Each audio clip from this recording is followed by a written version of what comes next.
And as soon as I got into it and I started learning about the information that I was being essentially spoon-fed, I started to realize that this whole program of financial planning and the narrative as to how to do it was completely incorrect, and that people were giving up control of their money for some pot of gold, 30, 40 years down the road. And ever since then, for the last 25 years, I've been searching for the solution to the problems that I was seeing. At IBCanada Group, we are your complete and independent source on the infinite banking concept, serving Canadians from coast to coast. Hello, I'm Steve MacLellan, the financial engineer, owner of Design Your Future Financial Services, and proud member of the IBCanada Group. And we got a big show here today. We have the meet and greet of the individual advisors that make up IBCanada Group, but we actually have the founding member, Scott Cordier. Did I say your last name right, Scott? Because I think I always butcher it. It's that East Coast accent, that big tongue I got that can't say the big words. My wife likes it French, Cordier, but I've always gone by Cordier. So Cordier.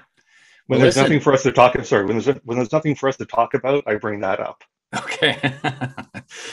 Listen, you are the founder of this amazing group that's the mission is to help Canadians grow, control, and keep what they build instead of giving away to taxes, fees, and the unknown.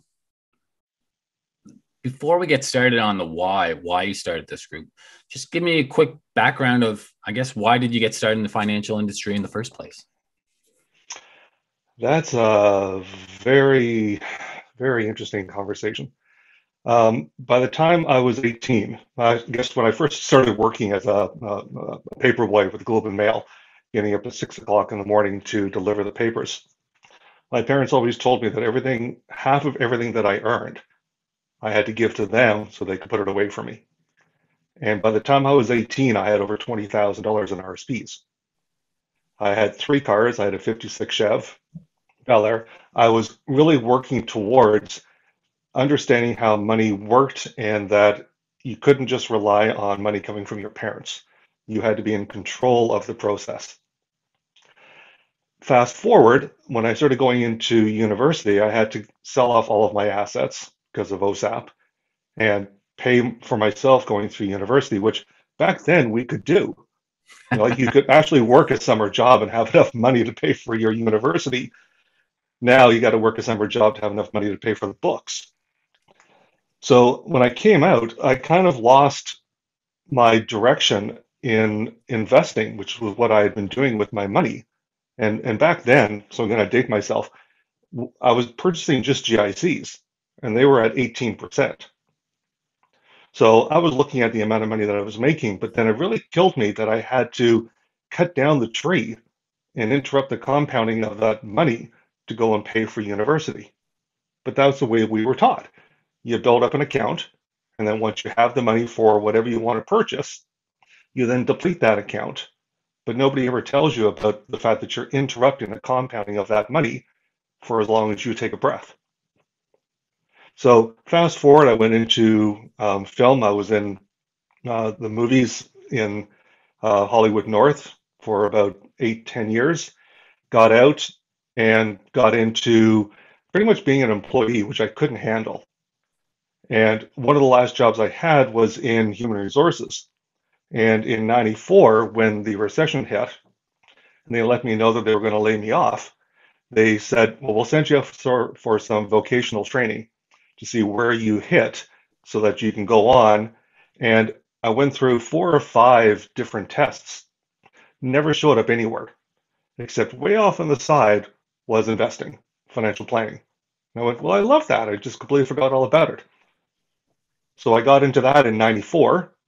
And as soon as I got into it and I started learning about the information that I was being essentially spoon-fed, I started to realize that this whole program of financial planning and the narrative as to how to do it was completely incorrect, and that people were giving up control of their money for some pot of gold, 30, 40 years down the road. And ever since then, for the last 25 years, I've been searching for the solution to the problems that I was seeing. And it was only by looking for that problem that I could find the solution. And that allowed me to come across infinite banking, giving everybody back control of the banking process and control of their capital. So 94, you got into the industry. I was still in high school. So I would have graduated grade 12 in 95. And it's funny. I remember you're right. I remember that transition from university where I think my first year tuition was $1,000. The books were at the same price as the tuition. Yeah.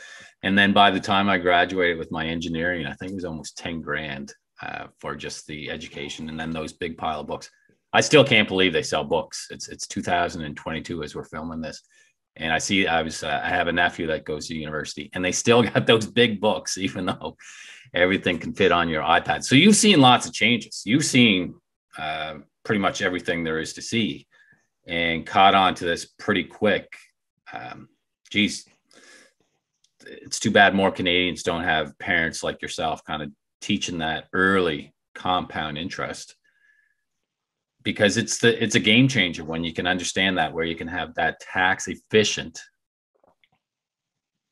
true compound growth, not the up and down, but the true compound growth. That is where the real secret of wealth is. The wealthy have known this for years. And can I add something there? Yeah. What's interesting is, since I was in 94, I lived through, on the investment side, the 3 years of the tech bubble and the '08 crisis. And I got to see in real time how wealth could just disappear. And when financial planning looks at, like, you're sitting down with an advisor, they put the information into a financial plan and they go, well, what's the rate of return you're looking for? And you go, 6%. The plans traditionally look at that as a guaranteed 6% every single year with no volatility. So suddenly you're looking at the rule of 72, and with a 6% rate of return, 6 times 12 is 72, so your money will double every 12 years. Suddenly you get a 50% decline that takes 3 years to unfold, and you are so far off of that projected retirement plan that you had that you feel bad for the trees that you used to print the paper on for that financial plan. Well, that's just it. You've been through a lot.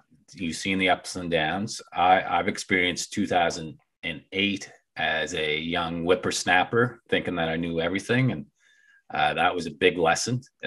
Like you just said, money can disappear.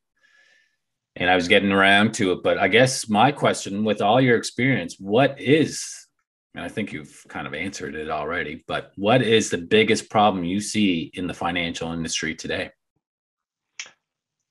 Complete manipulation of information.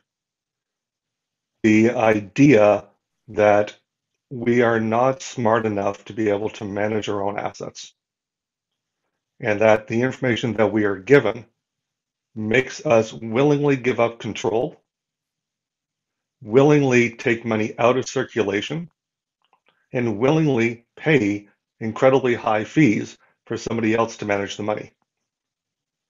And a lot of those money managers haven't even been in business as long as I've been in business.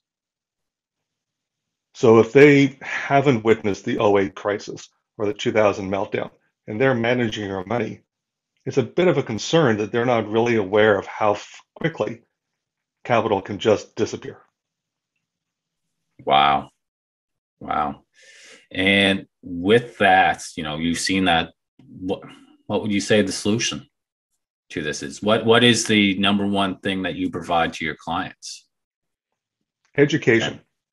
As Nelson said, if you're not aware of a problem, you're never going to look for the solution.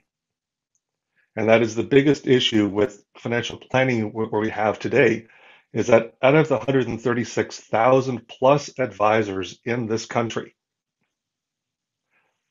they all learn from exactly the same texts.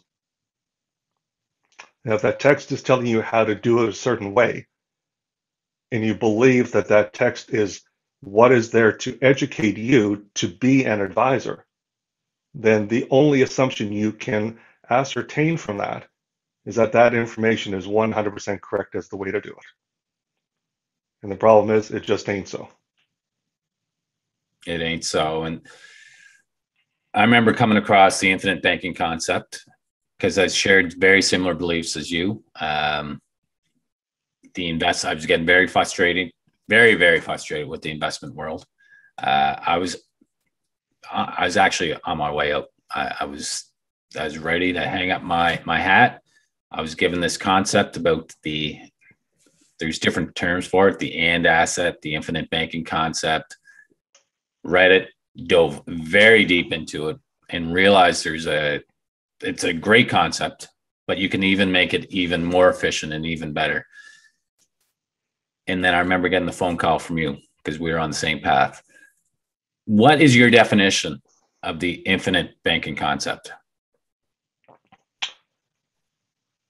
Well, you really just can't put it into some simple words because, one, it's a way to show people how to build wealth from their own expenses and liabilities.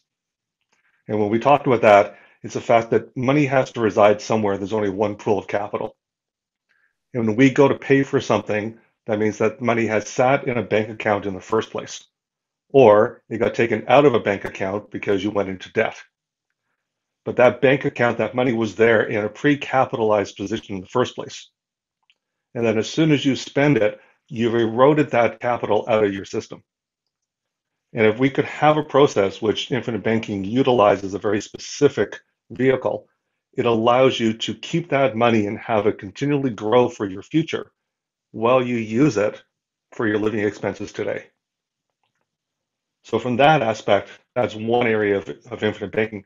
The other one is just taking over the complete control of the process. Because what a lot of people do not understand, I ask this question every time I meet with a new potential infinite banking client. Whether you pay cash for something or you go on credit, no matter what we do, we finance everything. If we go into credit, we're paying somebody else interest. If we pay cash, we no longer have control of that money, so we give up the ability for that money to earn interest. Either one of them is a financing cost. And infinite banking allows you to recapture that financing cost back into a system that you completely control. Awesome. So is there a right way or a wrong way to do infinite banking? Wayne Dirksen, one of our advisors, I can't do him justice because he quotes it so perfectly, but doing something that's moving you forward, even if it's not the most efficient, is still a step in the right direction. So I came into infinite banking back in 2019. Like you, I have a very analytical mind. I question everything. And no matter how good I believed infinite banking was, I needed to tear it down to the very last nut and bolt and then build it back up and put it through financial planning software and compare it to RSPs and the traditional financial planning mantra. And I quickly came to the conclusion that there is a right way and then there is a better way. And everybody who's part of Infinite Banking Canada Group believes that there is a better way to do it, a better mousetrap, a way to capitalize more. And as Nelson said, not hit the arrival syndrome where you think you know everything there is to know about infinite banking. And don't be afraid to rethink your thinking. So even though the book is phenomenal, it cannot be stagnant. And like Nelson said, if money doesn't move, it becomes stagnant and it can't really compound.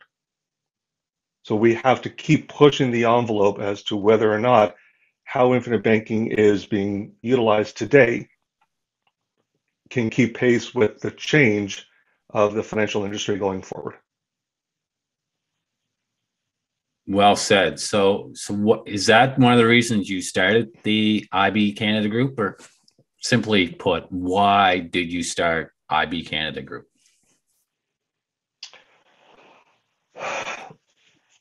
So I got my authorization in December of 2019. Went to the think tank in Birmingham in 2020. All excited to meet a ton of advisors, especially Canadians who are doing it. And I quickly found out that there appeared to be two schools of thought when it came to infinite banking. And I was representing an alternative school of thought. And after that get together, I started looking at connecting with every advisor in Canada. I specifically asked them a simple question. As a new advisor, who do you use to implement infinite banking? Which company? And I quickly realized that there were two schools of thought. One who believed one way and one who thought my way. And at that point, I got those advisors together, and there were five of us at the time, to create our own think tank where we could go through everything that we were reading and watching on YouTube, not just in America, but also in Canada, and break it down as to whether or not we could improve upon it. And that group met every 2 weeks for months and months and months. And there was a very big catalyst for the creation of Infinite Banking Canada Group that occurred in November 2020.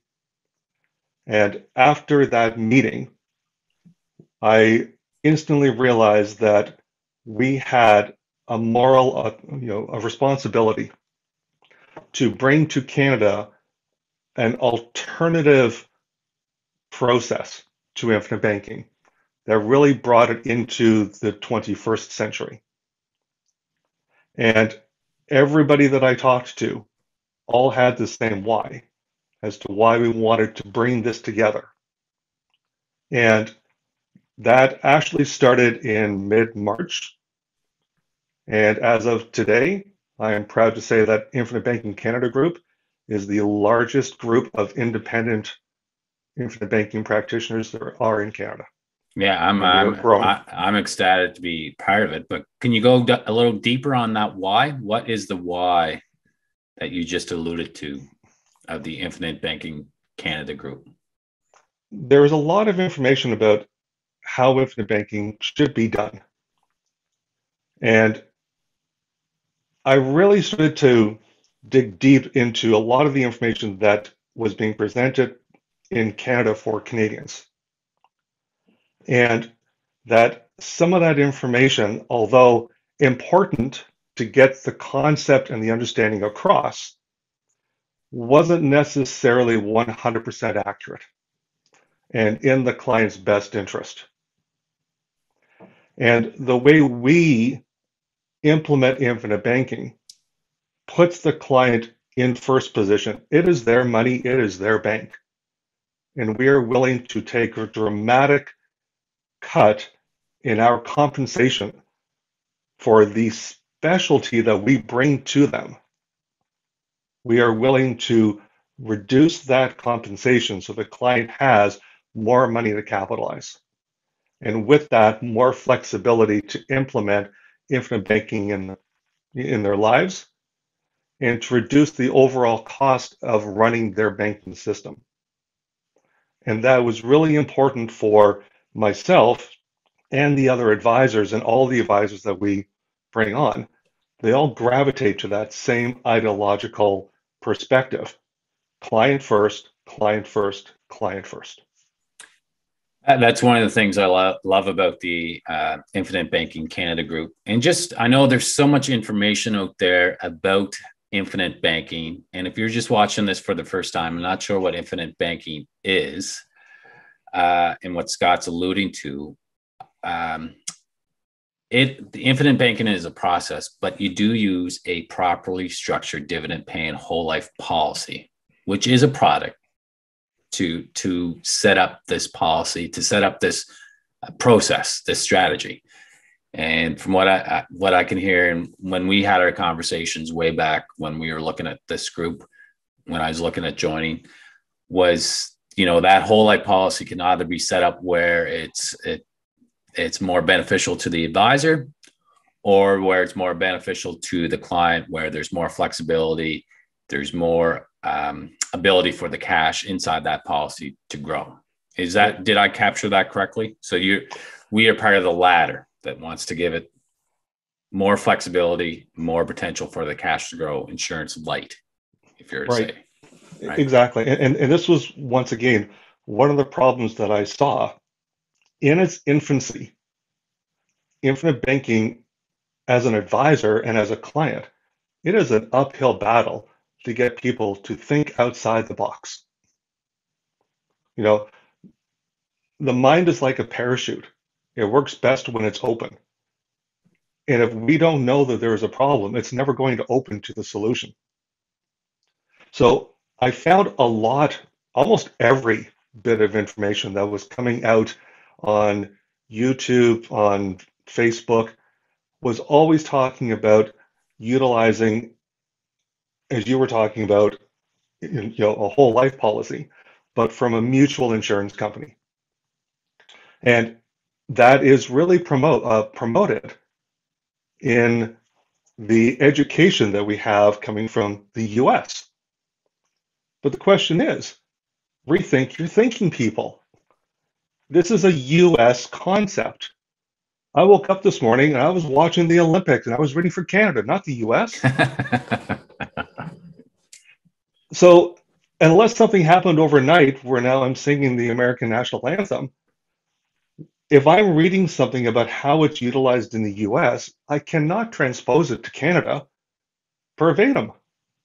We have a completely different tax act. We have different insurance companies. And to think that it has to be a mutual insurance company, it doesn't even say so in any of the material. It is just highly suggested because the mutual insurance companies in the US do distribute profits from all parts of their business. That does not happen in Canada. The profits come from the participating account. So right. to propose that and promote that is incorrect. And it's also really important not to put the concept in front of the insurable need. You've heard me say over and over again, we cannot let the tail wag the dog. We have to solve for the human life value, because if that person was to pass away tomorrow, it doesn't matter how much money they were depositing into their cash value. The only thing that the beneficiaries care is how much life insurance was there. Mm. The cash value in the banking system is a result of how well we design the policies. All right. So this really helps cover the insurance needs. The whole discussion of mutual versus stock company, that's a whole other presentation for some other time, but really not important, especially here in Canada. If you were to say to your client to focus on one thing, you need to focus on one thing that's going to make that much of a difference, what would you tell them to focus on? Wow. Keep an open mind, question everything as to why you're being told to handle your money the way you're being told to handle it. It is widely known that the vast majority of the wealth in the world is controlled by the minority of people. If that is true, why do we manage our money like the majority of people?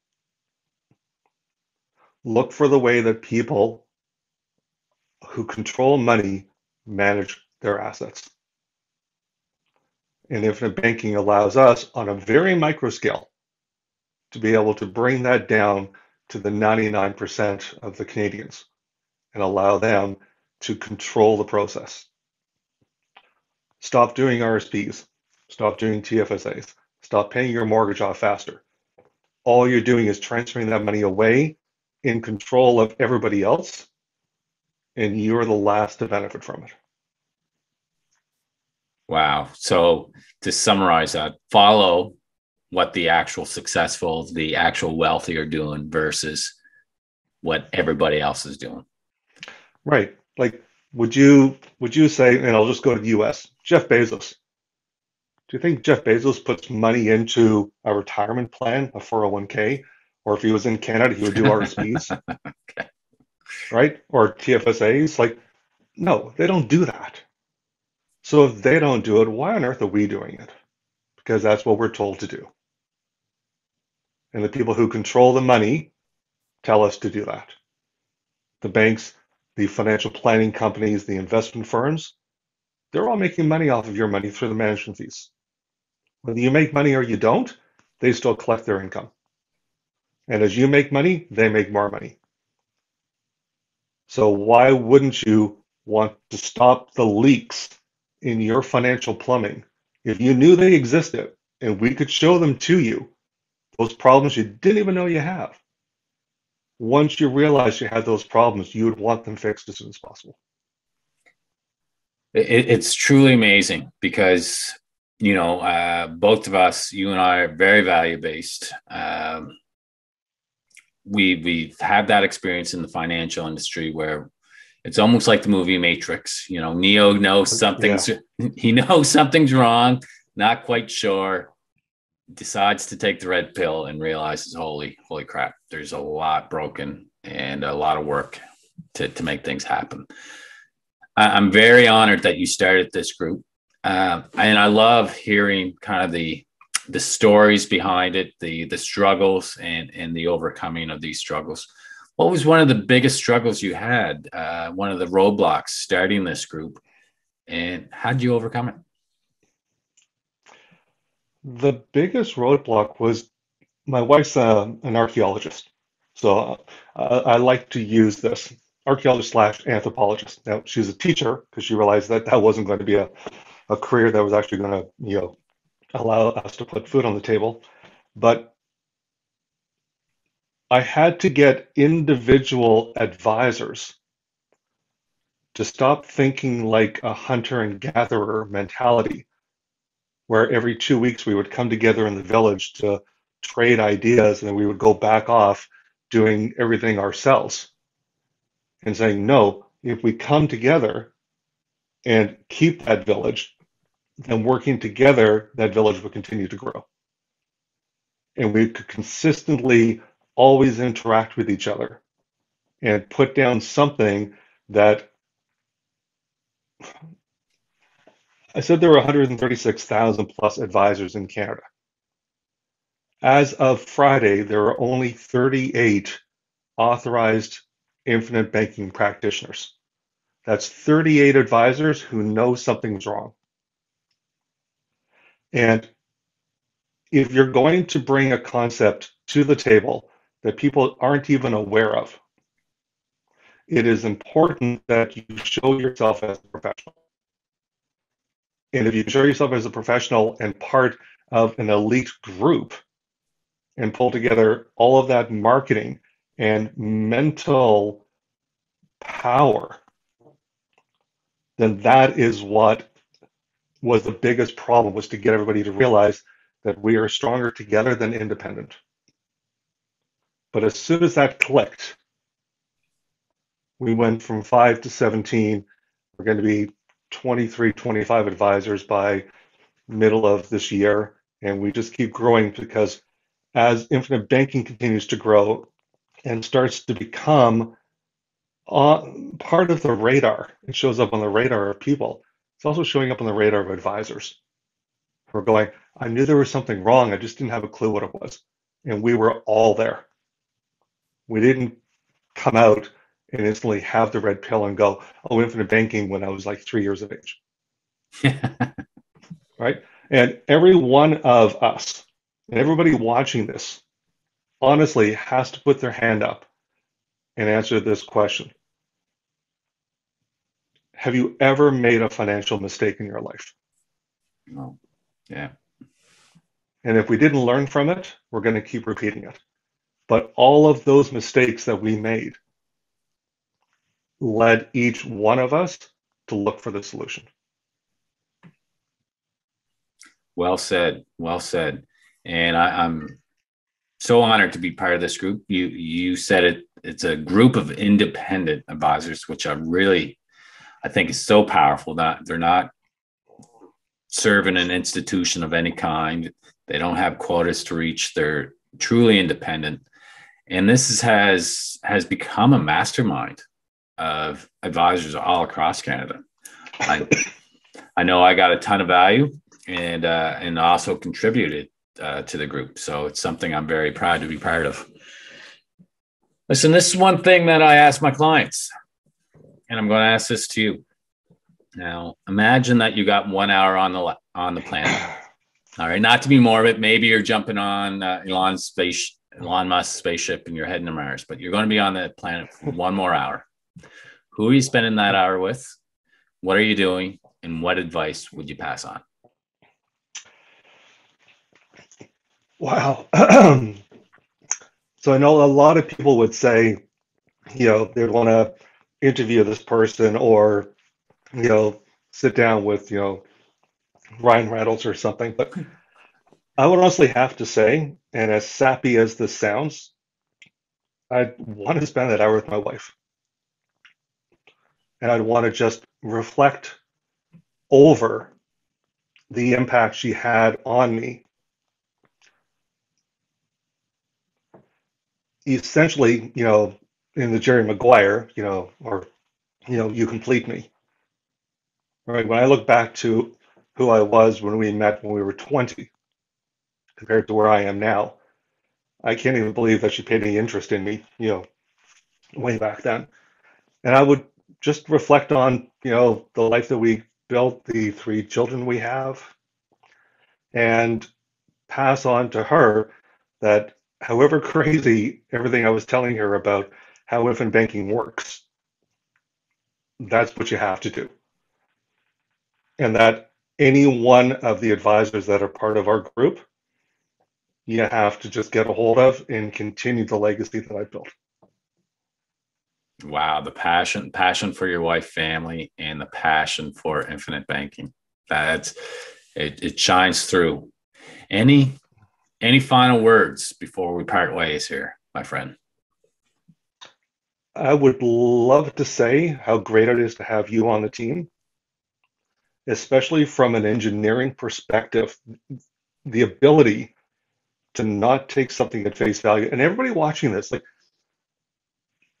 we truly know infinite banking is one of the greatest solutions to the problems that you're not even aware of. But I would always tell you to question everything that you are hearing. And don't be afraid to think, well, I don't know enough. We know there's no such thing as a stupid question. When I started in the financial industry, they might beg to differ. It drove them nuts that I asked so many questions and dove deep. And even some of the wholesaler reps like Steve never heard that question before, which blows my mind. That exactly blows my mind, and that's why I'm so happy to be part of this group. Listen, how do people get a hold of you? What's the best way if they have questions about your company, about the Infinite Banking Canada Group, or generally just to live a better life? Really simply, it's just go to our website, go to our YouTube channel, sign up, get notifications of every time we put something out. We honestly find that the best video ideas come from our clients or come from people who are starting to digest this information and saying, well, I've got a question about this. Well, that's a great video. Let's go do it. Because the problem is we know a lot of this. Obviously, that's why we're here. But it's the simple questions, the stuff that we take for granted, that we want to hear from the clients. So go to IBCanadaGroup.com.ca, find an advisor, click on it, link up with one of us, start the conversation, watch the videos, and just grab the parachute and open it up. Oh, man. Appreciate everything you do. So IBCanadaGroup.com or .ca, both work. Find an advisor. Ton of information on there. There's a masterclass that you can watch. You brought together a great group of real professionals all across this nation that want to do infinite banking even better than it already is. Like just taking it and making it that much more efficient and effective. Hats off to you. And I'm looking forward to our next chat. Me too. I'd just like to say, I'm just the guy that pointed in that direction. Everybody else went, yeah, that looks like that's the right place to go. And now a collective group where we show Canadians how to grow, control, and protect what they build. Exactly. Instead of giving it away to the government, taxes, fees, loss, and the unknown. You got it. All right, brother. Take care. It was a pleasure, my man. Good seeing you. IBCanada Group, your independent authority for information on the infinite banking concept.